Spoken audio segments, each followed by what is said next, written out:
What is an inflatable boat? An inflatable boat is a lightweight boat constructed with its sides and bow made of flexible tubes containing pressurized gas. For smaller boats, the floor and hull is often flexible, while for boats longer than 3 meters, the floor typically consists of 3 to 5 rigid sheets fixed between the tubes, but not joined rigidly together. Often the transom is rigid, providing a location and structure for mounting an outboard motor. Some inflatable boats can be disassembled and packed into a small volume, so that they can be easily stored and transported.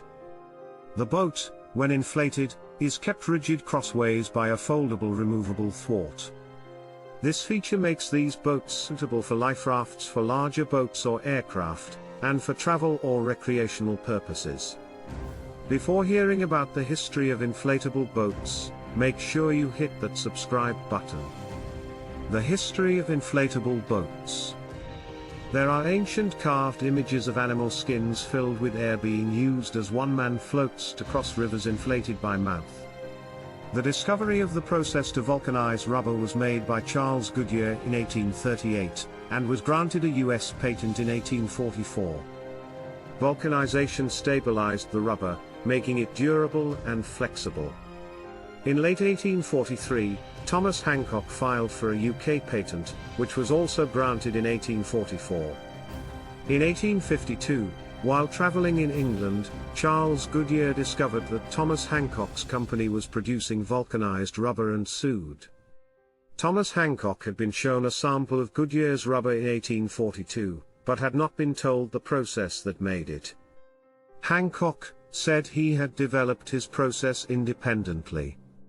The last of the suits was settled in 1855. Shortly thereafter, several people expanded on experimentation of rubber-coated fabrics. In 1844 to 1845, British naval officer Lieutenant Peter Halkett developed 2 types of inflatable boats intended for use by Arctic explorers. Both were made of rubber-impregnated Macintosh cloth. In the Halkett boat, the boat cloak served as a waterproof poncho or cloak until inflated, when it became a one-man boat. A special umbrella could double as a sail. Halkett later developed a 2-man boat carried in a knapsack.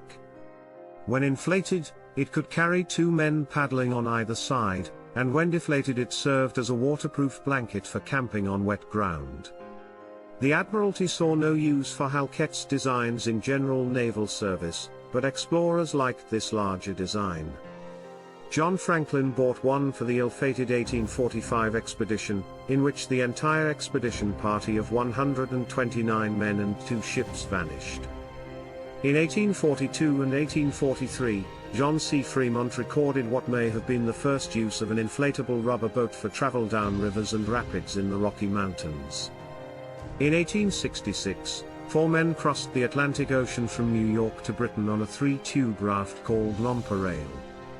From 1900 to 1910, the development of rubber manufacturing enabled attempts at producing circular rubber inflatable boats. These were only usable as rafts, and could only be propelled by paddling. In addition, they tended to crack at seams and folds due to the imperfect manufacturing process of the rubber. In the early 20th century, independent production of inflatable boats began with the Airship Manufacturing Company RFD in England, and the Zodiac Company in France. This was brought about by the development of rubber-coated fabrics for the airship industry. Reginald Foster Dagnall, English designer and founder of RFD, switched in 1919 to the development of inflatable boats, using the coated fabric from hydrogen airships. The Air Ministry was impressed with trials of his boat, and began to give his firm contracts for the production of life-saving equipment. Meanwhile, in France a similar pattern emerged. The airship company Zodiac began to develop inflatable rubber boats, and in 1934, invented the inflatable kayak and catamaran. These led to the modern Zodiac inflatable boat. The company became Zodiac Nautic in 2015.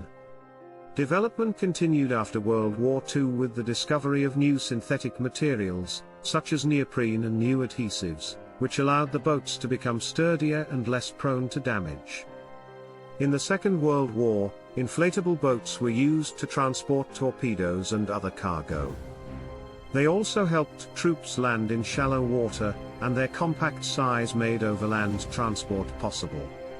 Inflatable life rafts were also used successfully to save crews of aircraft that ditched in the sea.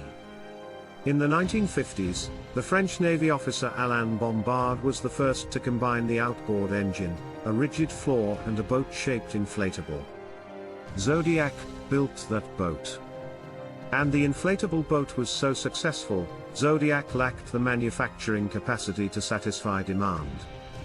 In the early 1960s, Zodiac licensed production to a dozen companies in other countries including Humber, who was the first to build Zodiac brand inflatable boats in the United Kingdom.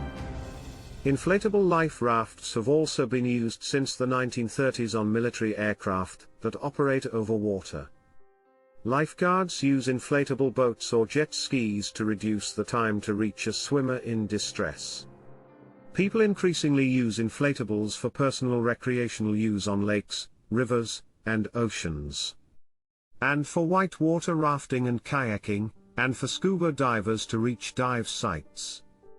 Users can deflate, fold, and store fabric-bottom inflatable boats in compact bags, making them ideal for limited storage and quick, easy access.